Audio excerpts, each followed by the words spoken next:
Hi there, I'm Bree Pettis, and you're watching a Make Magazine video here. I've got Joe Grand with me, and he is a hardware hacker, and he's gone to school for electronics and made all sorts of really cool things. He's made some kits for us, and he's going to teach us some really cool stuff about electronics, some basic techniques and skills. What's the first one you've got for us here, Joe? So first one we're going to get into is soldering, which is important for any time you want to modify electronics or build a kit, rip apart electronics, anything, really just learning the basics of soldering and desoldering, which is what we'll do next. So the first thing, soldering, you need a soldering iron. What we have here is a standard Weller soldering iron. There's all different types of irons. Weller, you can go to Radio Shack and get one. What you really need to look for is just having a nice tip that can get hot, and Yes. That's pretty much it. Anything that gets hot can act as a soldering iron, but look for a good one. We have our soldering stand, our sponge, which we use for making sure that the soldering tip is clean, that we can get good heat transfer, which is an important part of soldering. So we have our sponge, and we'll actually moisten the sponge with our low-tech method of dumping some water on it. Usually this is easier with a water bottle or going to your sink. But you really just want to get the sponge wet enough where you can clean the tip of the iron, and you'll hear it sort of Makes sizzle. a really nice sound. Yeah, but you don't want it too wet where you're just going to cool down the iron too much. So it has to sort of be not too wet, but not too dry where it doesn't actually do any good. So you have your clean soldering tip, and you have the piece you want to solder to. Now, for those people who are don't even know what soldering is, soldering is basically melting metal to connect two parts. Right, it's melting metal, something called solder, which is an alloy. What I have here is a lead-based solder, which actually there's some new restrictions on the fact that you can't manufacture products with solder that contains lead or any components that contain lead. But for hobbyist purposes, using a lead-based solder is fine, and I just happen to have 50 reels of this at home, so that's what I use. Lead, some sort of other alloys that are used to basically fuse two pieces of metal together. But it's not like welding where you're actually fusing the metal together. This is just melting solder and holding things into place. Yeah. So you wouldn't want to melt something that you were gonna hang off of because it's not steel. It's not steel, exactly. It does the job for what we want to use it for. Okay, so your iron's hot, your sponge is wet. So iron's hot. What you want to do before you even start soldering, wear your goggles. You have glasses, so if you're wearing glasses, it's fine. I like to wear goggles. They look cool, they feel cool, and protects your eyes from any hot flux, which is a component of the solder, or any hot solder hitting you in the eye, damaging your eye, which has happened to me. I had some solder right under my eye one day working in the lab up close and almost hit me, and that's when I said, okay, It just every popped day. off? Popped right off of the soldering iron, hit me right below the eye. I said, okay, that's it, I'm going to wear goggles from now on. So that's what I wear them for. And also, when we build a kit later, when you're cutting off leads of electronics, of parts with your wire snips, Yes. those things go right, they can hit you right in the eye. So goggles are good. Wear your safety goggles. Wear your goggles. So we have our iron, we have our solder, we have our circuit board here. What we're actually going to do, we need to insert the component that we want to solder. I have a resistor here, which is just one of many components. We'll insert this into the board. And there's all sorts of different ways to insert a component into the board. If we're building a kit or something like this where we have a through-hole component where the component goes through the circuit board, we simply just put the part through the hole, and then I like to bend the leads a little bit to the side. So if we flip the board over to the side that we have to solder on, the part doesn't fall out. It won't fall out. Yeah, so it's sort of like magic. So what we do now is our part's ready to go. We have our soldering iron, and I mentioned this earlier, the main key to soldering is good heat distribution. So you want to make sure that the soldering iron gets hot and can transfer heat to both the pad of the circuit board and also the component lead. And you want to touch both of those at the same time with your iron for about a second. Make sure everything's nice and hot, and then you apply your solder. So this is really important because I've had problems whenever I've soldered. When I first started soldering, I just thought, oh, you just have something hot Right. and you connect you just it. put a ball of solder on here, and that's what I see a lot of people doing is they'll put some solder onto the tip of the iron and then touch it to the lead, and that doesn't do anything. You'll usually get something called a cold solder joint, where What's a cold solder? cold solder joint basically it's a connection that looks like it's soldered, but it's really not. So internally there might not be a connection, but externally you might still see a ball of solder. So you might say, okay, that looks good, and then a few minutes later or a few days later you're working on your project and you're like, how come that doesn't work? Or it might work sometimes because the connection just isn't there. So good heat transfer is what prevents cold solder joints. And having both the things that you're doing, that makes sense. That both things heat up. The Yeah. solder heats up. It's all heated up. You want to make sure both the lead and the pad are heated at the same time. Because if you just heat the pad but not the lead, then all of the solder is going to melt onto the pad. It won't melt. It won't stick to the lead. So you want to heat everything Here, up. let's get a close up of you doing the solder here. So when we're soldering this point, I'll heat everything for about a second or two. I'll add the solder and basically hold the iron there to make sure that the solder actually flows around the connection, and then lift the iron off and wait a few seconds for the connection to cool. And some people might be wondering, how much solder do you actually add when you're soldering a connection? And you really want to just make sure that there's enough solder to fill the hole and also make contact with the pin, and you end up with a nice little ball of solder. Not a complete blob, but just a nice ball. Now, one of the things that happened to me recently, I did some soldering recently, and I hadn't done it in a long time, is I smelled the solder, and it brought all sorts of memories back. But yeah. I'm guessing that that stuff is not good for you to be sniffing. You don't really want to breathe solder fumes. I did it for about 20 years before I actually ended up buying a portable solder fume sucker, a fume extractor, from Contact East, I believe the company was. So it will suck away all the fumes, but you don't really want to breathe that in. There's lead. There's just other materials you don't really want to breathe in. Okay. So if you don't have a fan, or if you don't have some sort of extractor, just hold your breath as you're soldering.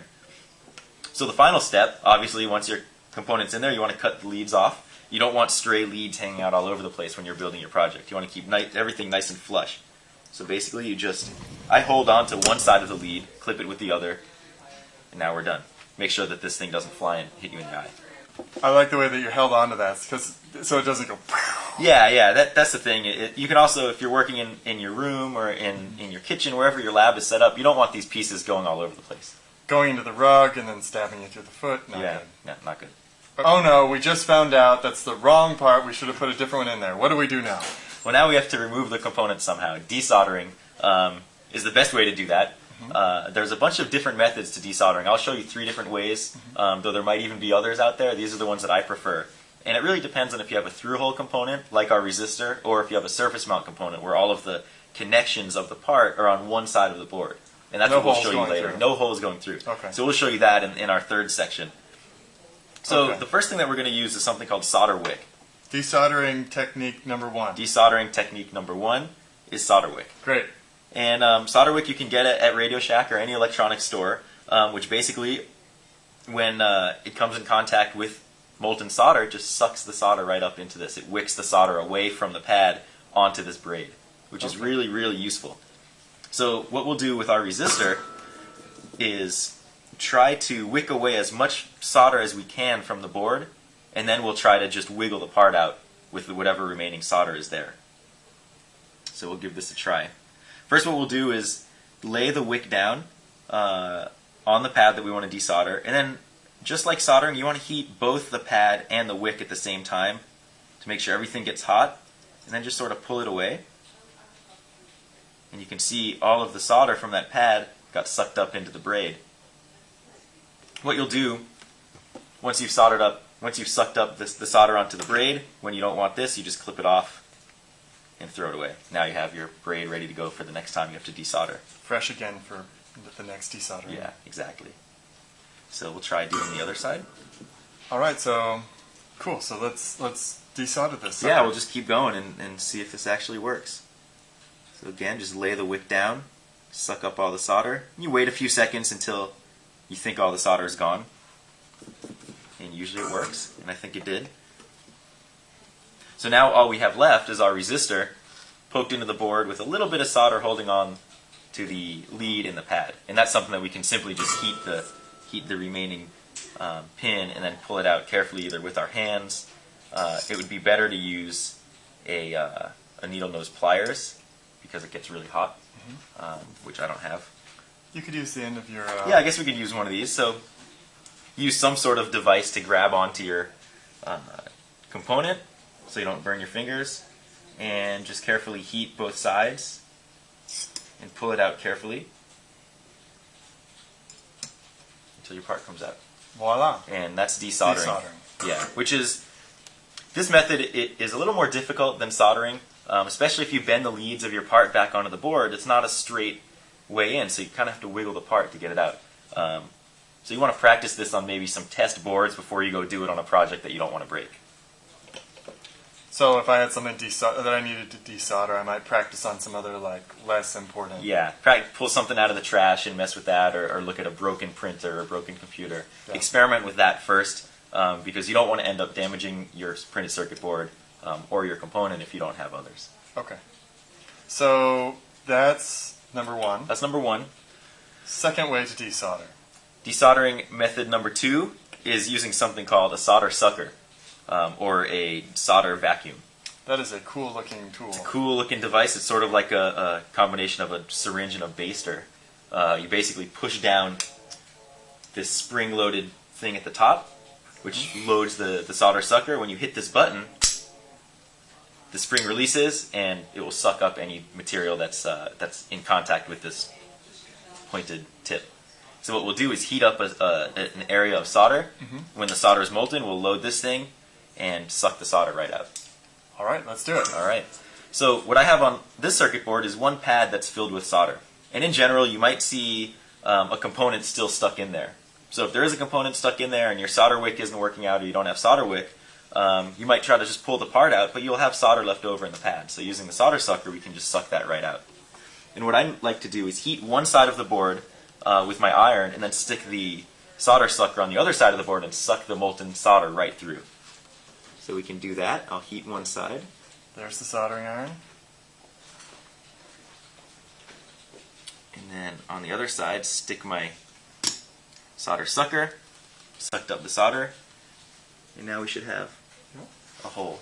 So that's desoldering with the solder sucker. On to desoldering method number 3. Alright, so desoldering method number 3 is desoldering surface mount components, which is a little more fun, I think, than desoldering through-hole components, but it requires a totally different method. What I like to use is something called the Chip Quick SMD, Surface Mount Device Removal Kit. And this is a really interesting product that somebody came up with that essentially reduces the melting point of solder that's on the board, so we can use this SMD special alloy, solder it onto our part, and the solder will remain molten long enough we can just push the part right off of the board.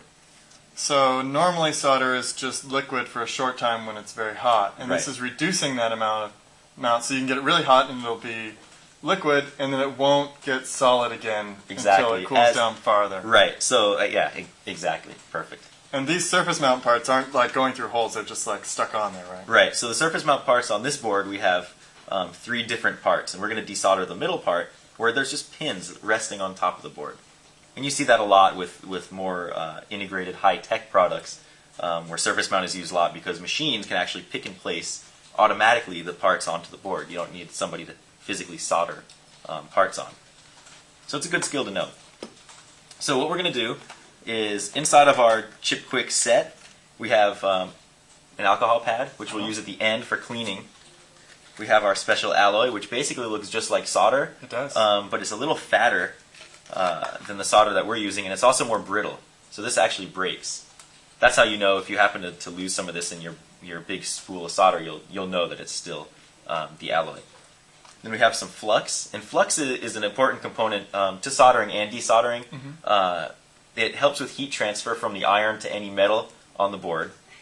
Flux is also built into certain types of solder, which is useful. It also helps to remove oxidation from parts to help keep them clean as you're soldering. So if you pick up an old resistor from a board you might have hacked apart and removed some components, for example, you might see some oxidation, some dirt on the part, and you want to really clean that up before you solder it. So using flux will help with that. Because flux is built into the solder, a lot of times you don't have to worry about it and it will just do it automatically for you. Then we have our plunger, which is used in conjunction with the flux to apply it to the board. So what we're going to do first is apply our flux to all of the pins that we want to desolder. And we just goop it on. You can be pretty generous with the flux. It's cheap and it's easy to clean up once we use our alcohol pad later on. So just want a lot of flux in there. Make sure that we get good heat transfer to this part. So once that's done, we'll take our alloy and our soldering iron. And this step is just like soldering. You apply your iron to the pins and just apply as much of the alloy as you can to get in contact with all of the pins. And you'll see all of the flux burning off as we're doing this. So now we have a nice big blob on one side. We'll repeat that on the second side. That is a very big blob. Big blobs on both sides, and you can tell it's still molten if we just touch it, even after a few seconds. So what we do at this point is just make sure that the alloy hits all of the pins, and when it does, the part just slides right off the board. Oh wow, that was very easy. Very, very easy to do. The board looks a little messy, but all we have to do is sort of push off some of this solder, and then we'll use our alcohol pad to clean that up in the next step. We just push this off. One other thing we can do instead of pushing it off, which gets sort of messy, is use our desoldering braid. And have to which is desoldering trick number one. Which is desoldering trick number one. And basically use our desoldering braid to suck up all of the molten solder on these pads, the molten alloy. You just run this along the pads. You do want to be careful when you're desoldering or soldering to not apply the heat for too long where you could damage the board. So leave it on for just as long as you need to, a few seconds at a time. If you're desoldering something or if you're soldering a part that's really difficult, maybe remove the heat after a while, let things cool down, and then continue. So why is cleaning important? Why do you have to clean it up? Well, we have to clean it up because we have all of the flux on the board now. We might have some extra alloy on there. We want to clean it up, get the board ready in case we want to solder a new part onto it. It's really sticky right now. And gooey. It looks gooey, yeah. So what we do is we've already sucked up as much as the remaining alloy as we can, so we use our alcohol pad. You can use any alcohol pad you have available. Like a first aid alcohol pad? First aid alcohol pad works fine. In the kit, the Chip Quick kit, it comes with one, but usually you'll run out of alcohol pads way before you run out of the alloy. So you just have some extra pads lying around, you just clean it off. And again, you can be generous moving the alcohol pad around because it's not going to destroy any circuitry. You just want to make sure that you don't power on the circuitry until the alcohol has evaporated from the part. Yeah, let all liquids go away from circuitry before you power on. Which you could do, you can blow on it if you want, or you can just watch it evaporate. Alright, we've come to the end of this skill building video. You've learned how to solder, and you've learned multiple ways of desoldering. Thank you very much, Joe, for sharing your expertise. Cool, thanks, and have fun. Alright, yeah, go find some stuff, and, well, you could go find a kit. What kind of things should people be soldering if they're just beginning? Really, there's a lot of kits out there that people can build, and that's pretty satisfying because instead of just soldering components onto prototype boards, you can actually build something cool. And when you're done soldering, you learn how to solder, you learn how to remove components, you learn how to cut components, all of the basic skills that we're going through here, but you get something that works at the end. So there's a bunch of kits on the Make store, bunch of magazines. Some of which you designed. Some of which I've designed, yeah. So you can get those. And just lots of different projects you can work on from magazines. Obviously, Make Magazine, the Make Zine online blog, tons of projects. And basically, just don't be afraid of ripping things open, soldering them, removing parts, and trying to make things do they were never intended to do, really. You know, one of the things that's become really clear in watching you solder and desolder is that it's actually not as hard as I thought it would be. You could pretty much, I feel like anybody who had a soldering iron and solder could actually solder. Anyone can do this. It's really just having the right technique. It's an art form. Right. If you learn the right way to do it, it's just like painting with watercolor. If you learn how to paint the right way, then you can create some pretty amazing things. All right. Well, thank you very much. Thank you for watching, and look forward to a future skill building video that we'll have for you soon. Stay tuned.